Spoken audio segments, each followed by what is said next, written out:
yang perlu kita ketahui yang pertama adalah material. Dari material yang akan kita hadapi adalah kertas. Kita perlu memahami karakternya, kekuatan, kelenturan, tekstur, dan lain-lain.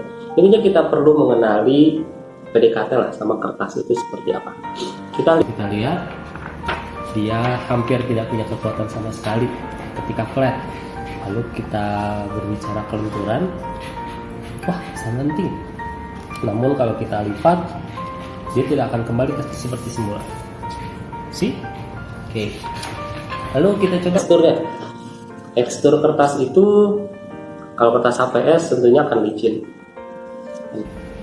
Tempelkan ke pipi kalian, pasti akan lebih terasa lagi lembutnya.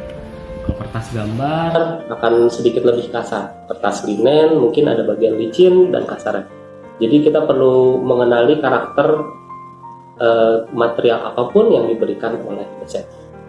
Lalu kita coba lihat lagi respon kertas pada cahaya. Atau dia menyerap cahaya atau seperti apa? Mari kita lihat. Dari sini dia sama sekali tidak terlihat apakah memantulkan atau tidak. Begitu dari sini, ternyata dia bisa menembus bayangannya, agak terlihat.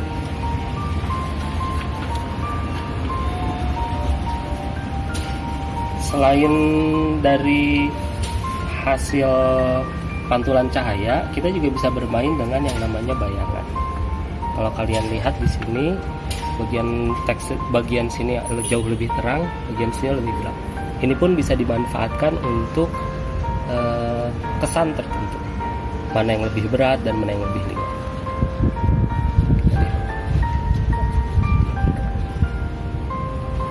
Yang kedua, selain kalian memahami material, kalian juga perlu memahami beberapa teknik. Teknik yang tentunya sebenarnya bisa apapun, tapi yang kita izinkan hanya beberapa teknik. Teknik ini bisa kalian manfaatkan untuk membentuk, digabungkan dengan prinsip-prinsip nirmana untuk membentuk kesan tertentu. Teknik pertama adalah memotong. Spontan saja, tarik, potong. Menyelipkan, biasanya kita berencana tekuk ini misalnya ke sini. Oke, kita tandai dengan menggunakan pensil. Set di sini misalnya. Kita potong. Baru kita mulai. Oke, apakah sudah selesai? Belum.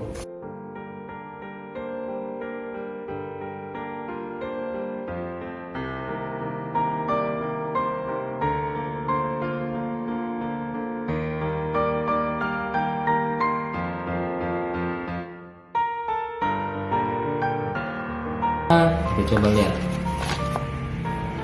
kertas yang awalnya hanya flat, kita bisa memberikan kekuatan di sini. Dia bisa berdiri dengan dirinya sendiri hanya dengan menggunakan teknik memotong. Bahkan ini saya tidak menggunakan teknik melipat sama sekali, hanya menyelipkan dan memotong. Tentu saja banyak teknik lain dan akan menimbulkan efek lain di sini. Sengaja melipat sebagian. Maksudnya melipat sampai habis adalah seperti ini. Seperti ini. Ini adalah melipat sampai habis. Lihat efeknya yang ditimbulkan akan seperti ini. Sama-sama menariknya. Kalian lipat misalnya dari sini, tapi hanya sampai sini. Kalau kalian lihat di sini, lalu bisa kalian gabungkan sebenarnya menjadi beberapa lipatan. Dari sini saja kalian menemukan yang tadi kita bilang ada shade, ada bayangan. Adalah ketika kita mengaitkan satu kertas dengan kertas yang lain.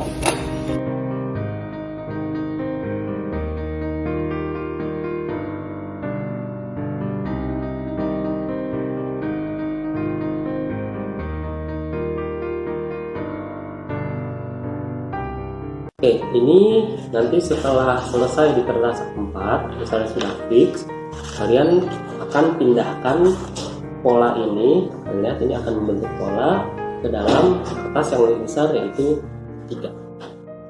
Kalian menggunakan Gunakan saja pensil dan penggaris, tidak apa-apa, ini bukan kelas gambar, jadi boleh pakai penggaris.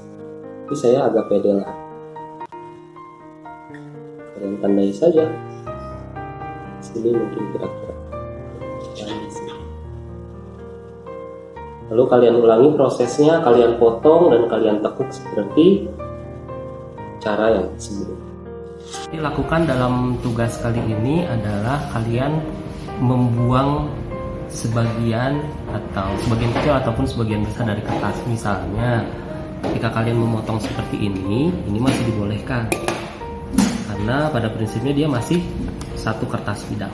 Namun kalau kalian mengurangi kertas ini, dibuang, ini yang tidak dibolehkan.